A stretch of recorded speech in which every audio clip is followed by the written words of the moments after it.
What's going on, guys? Multiverse Corrupt here with yet another action figure review video, and today we're having a look at Superwoman from McFarlane Toys.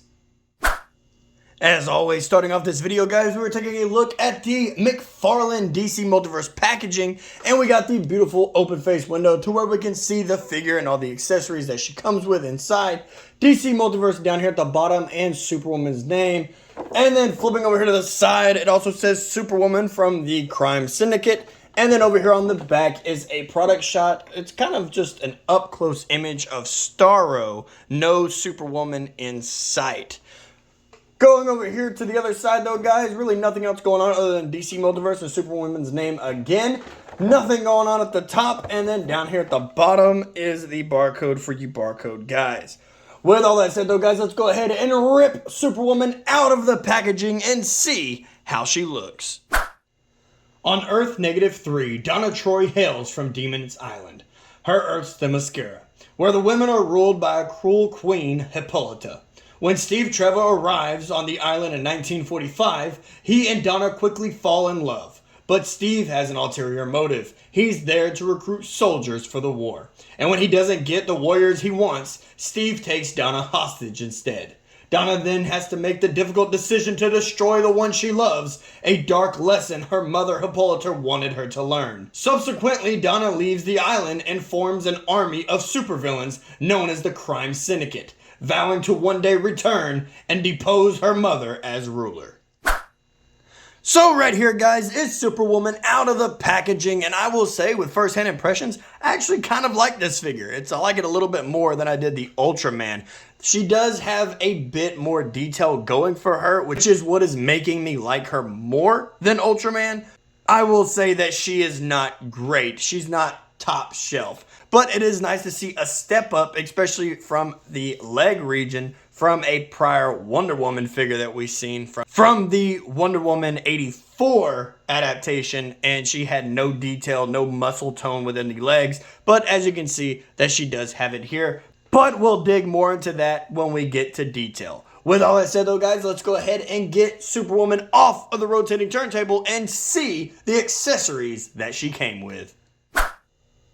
In terms of accessories, guys, all she comes with is the flight stand, a card, and the Build-A-Figure pieces. Let's go ahead and start with the McFarlane stand. It is just the classic DC logos, just stamped right there for you guys. And the foot peg, we'll go ahead and move this out of the way. And when it comes to the trading card, it is a significant step down from the Ultraman's trading card. That one had a image of Ultraman taking on Starro. This one is just her standing with a black backdrop. There's really nothing exciting about it. It just shows you what the figure looks like up close. Flipping over here to the back though, guys, is the read up that I read at the beginning, but you can go ahead and pause the screen and read it right now.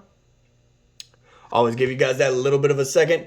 And then, of course, we have this massive Starro piece, which is just the body. Flipping over here, we have all this detail for the mouth going on here. And he does come with a lot of detail for his tentacle and the suction cups that he has going on here. And they do look nasty. That is just disgusting. I am so excited to get this figure put together, which reminds me, let's go ahead and reach off camera here and grab Starro's eye, and we will just clamp that together like so.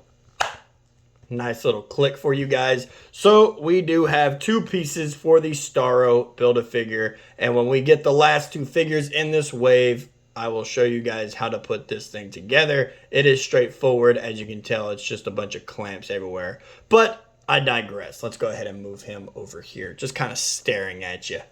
Going over here, we do have another Starro mind control minion, a little baby Starro, if you will. And it is just like the last one. It is pretty much just a copy. It is just a copy of the last one, except if you look at it, this eye is kind of looking off to the side, and this one is looking straight forward. So there is some slight differences if you look at them. But as for the rest of it, it is just the same with the little tiny mouth back here and the tentacles and suction cups as well. With all that said though, guys, that is all she has for her accessories. So let's go ahead and zoom in and check out that detail. When it comes to detail, guys, starting off with the head sculpt, I think Donna Troy looks absolutely fantastic. From the short hair to the lipstick on her face, even the cheekbones being sculpted, I think that they did a fantastic job for her head sculpt. And there's a nice little touch with the lipstick too, you know, instead of just giving her the flesh tone of lips. Going down here to the chest emblem, you can tell here that it is a little smudged, especially over here on this side. It is kind of a clump of paint going on there. But I do like the bodysuit. The bodysuit can tell was textured to give kind of a leather type look, a pleather if you will. And I do respect the silver trim that they have going down here on the sides. Nothing really going on for the shoulders other than, you know, just slight definitions within the figure to kind of show the separation of the muscles throughout her arm. So I will say that McFarlane Toys is getting a lot better when it comes to doing figures that are showing more skin than their suits.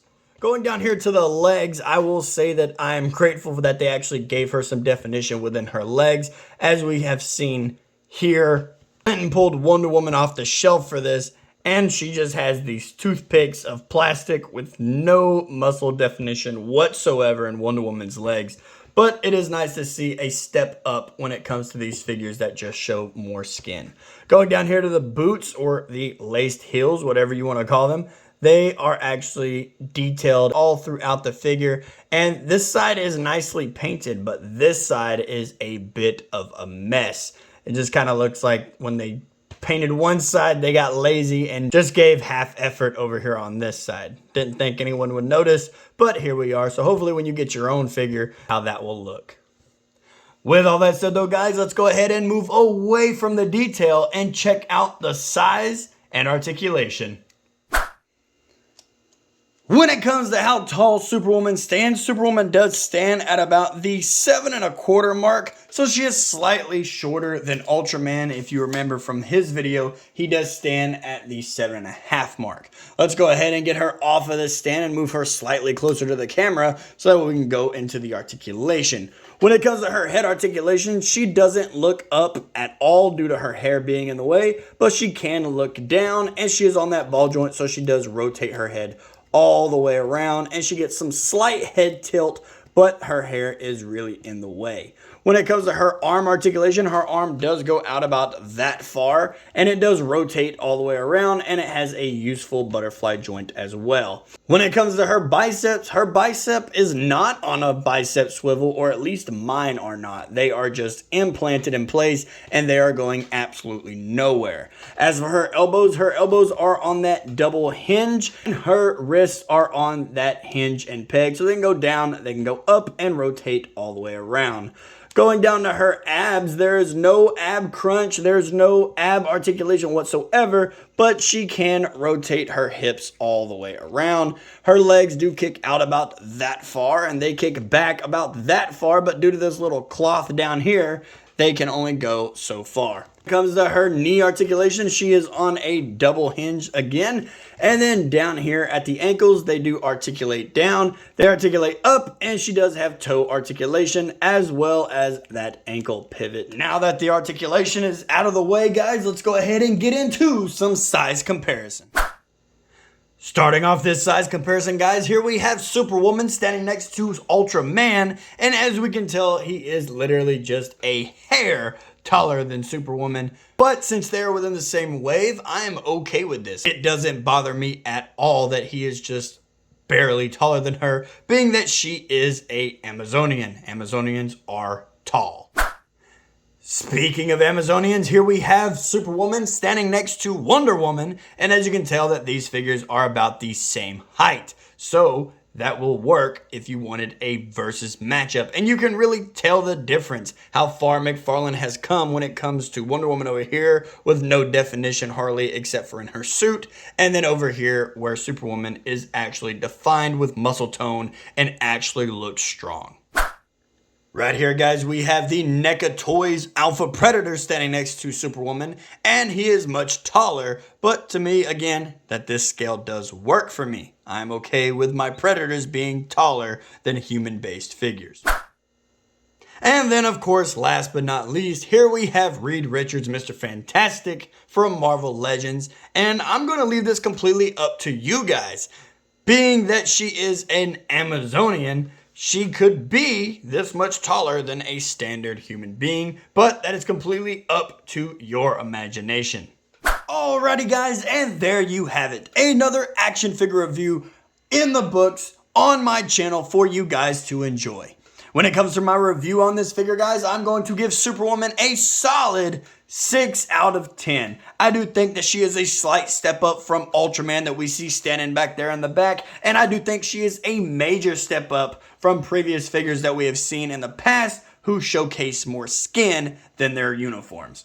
I do love that they actually included the definition for the muscle detail into her legs and how they really took time on this figure to showcase the pattern of her uniform, giving it that leather texture to it. If you enjoyed this video, go ahead and smack the like button and hit subscribe if you haven't already, and leave me a comment down in the comment section below. With all that said though, guys, I will see you in the next video. Later.